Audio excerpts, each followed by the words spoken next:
Well, hello my darlings, and welcome back to our channel. I am so glad you are here. What if I told you that with just a little ingenuity, $4 and any embellishments of your choosing, you could create a stunning chandelier that is almost 5 feet tall. Would you believe me? Stay tuned.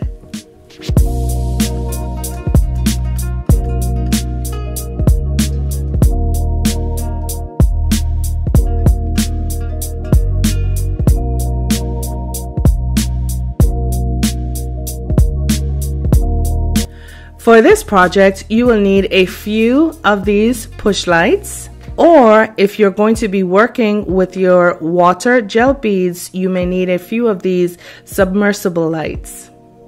You will also need 2 of these diamond cut acrylic plastic bowls. You will need 2 of these plant hangers, of which I'm going to be painting mine silver. Please feel free to use any brand of spray paint that you like. You will also need some crystal garlands, and if you are so inclined, you will need some crystal pendants. Of course, you will need your handy dandy tools, and today we're going to be working with our soldering iron. Let's get crafting. So the first thing we are going to do is prepare our plant hanger for our chandelier. And the first thing we have to do in preparation is we are going to take off a few of these links. Now, of course, this process is entirely up to you. If you want your chandelier to hang longer than what I am preparing here, you can leave them on. But for my purposes, I'm going to remove 6 of my links off of my hanger, and to do this I'm going to take my pliers. I'm going to open up that hook, not by pulling it out too much, but just enough so that I can take that loop off it. I'm going to take my hook, replace it, and then I'm going to take my pliers and close that loop to secure it once again. And so what I'm going to do is repeat this process on my other 2 chains, and then I'm going to take this outside, spray paint it, and allow it to dry. So now that we have spray painted our hanger, it is now time to make the places for which we're going to place that hanger in an attempt to make sure that our bowl is going to be, or rather hang evenly.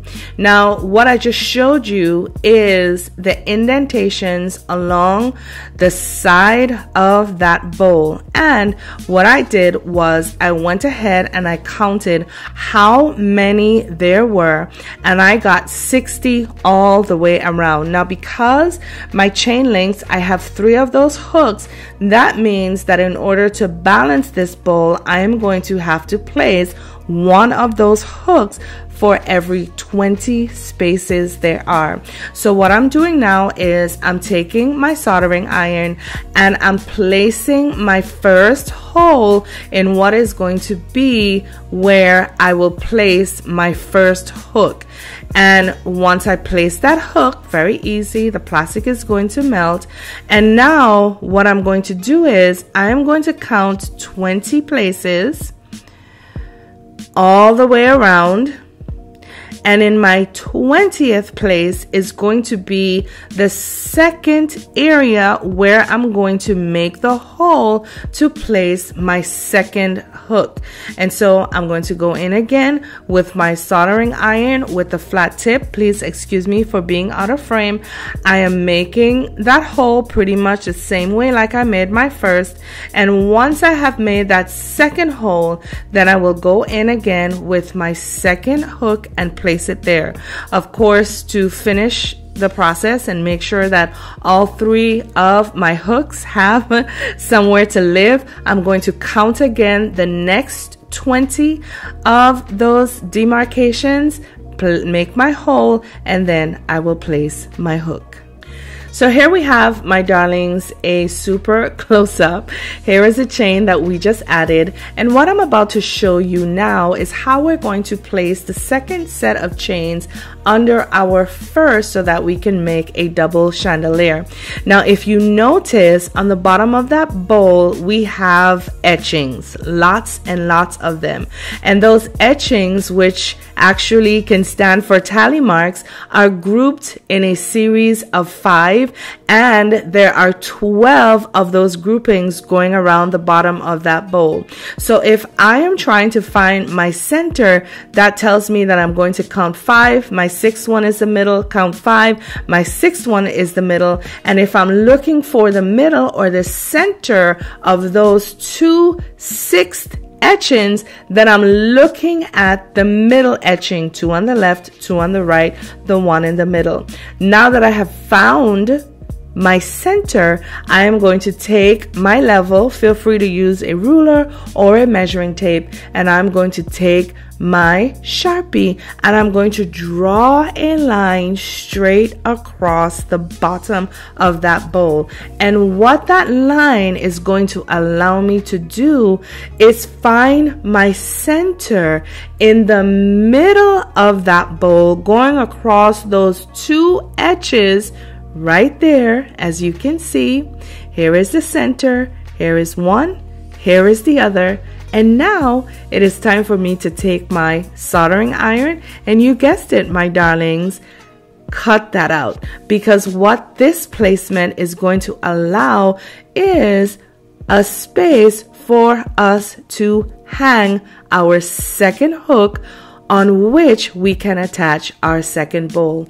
So once I have done that, here is my hook. I am simply going to feed it into the holes we just created, and voila, we have our foundation for our second bowl.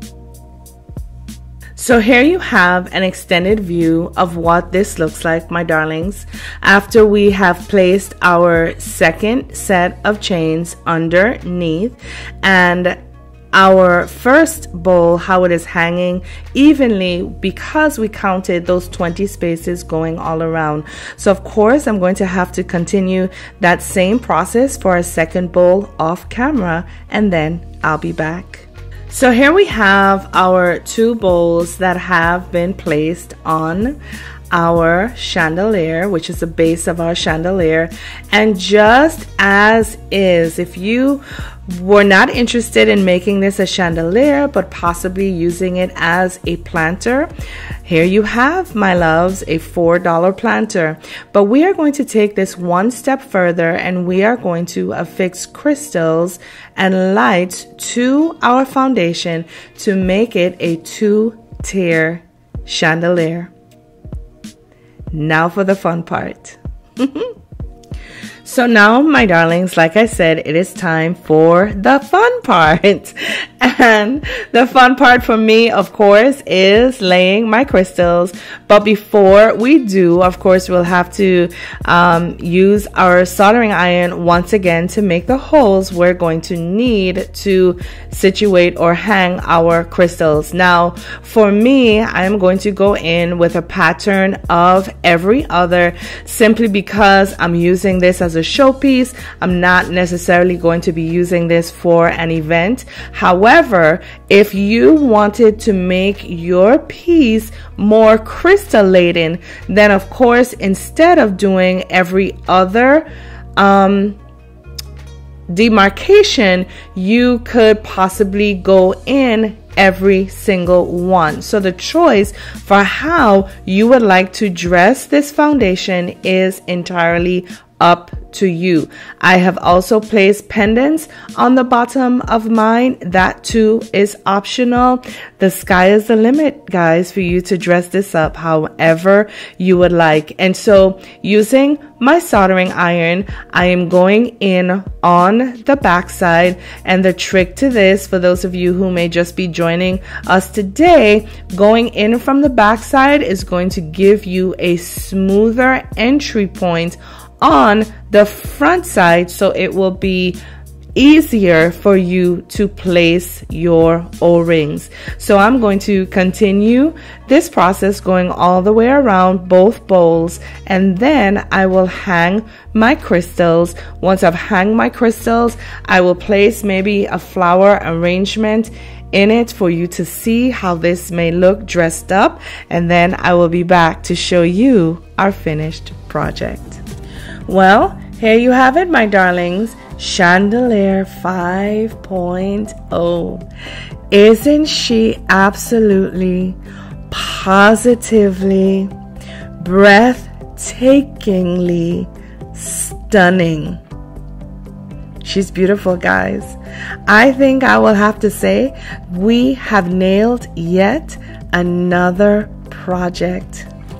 I think my favorite part of this piece would have to be the fact that it is very versatile. You could, just as I have, use florals to embellish this. Maybe gel water beads in the bowl at the bottom. Maybe you, instead of going with acrylic crystals, maybe you would want to use some canine crystals. Maybe you would want to use this with lights, or maybe not.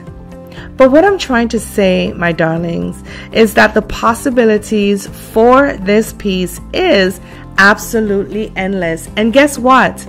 We created the foundation for this piece using only 4 items from the Dollar Tree. That's $4 plus a little bit of tax. So not only is she breathtakingly stunning, she is also cost effective. And so, my darlings, say it with me. The motto to our channel is simply this: why buy when you can DIY? Listen, if you have found some value in this video, and as a matter of fact, let me give you guys some homework to do. Do me a favor, and I want you to go online and see if you can find something that's compatible to this in look, and tell me what the price is. Now, you don't have to tell me where you get it from. That's not what we're doing. But I just want to know the price that this is being sold for. I'm interested to know. Can you guys do that for me? To my Danny's darlings, I want to say this to you. Thank you for the time that you take almost on a daily basis to reach out to correspond with me. Please know that your care, your concern, your love, your questions, even your feedback is not wasted. Your ideas, I learn from you guys every day. Thank you for being a part of our community. And to those of you who may not yet be a Danny's darling, who possibly just stumbled upon our channel today, kindly consider joining our ever-growing community of DIYers as we learn from and craft with each other on a weekly basis. We would love to have you. And if you do subscribe today, also be sure to click the notification bell to ensure that you will be one of the first to know whenever our videos have been published. My darlings, I have had an awesome time being here with you guys today. And so, until next time, I want to say to you, please, please, please take care of yourselves for me. Know that I love you all. Bye now.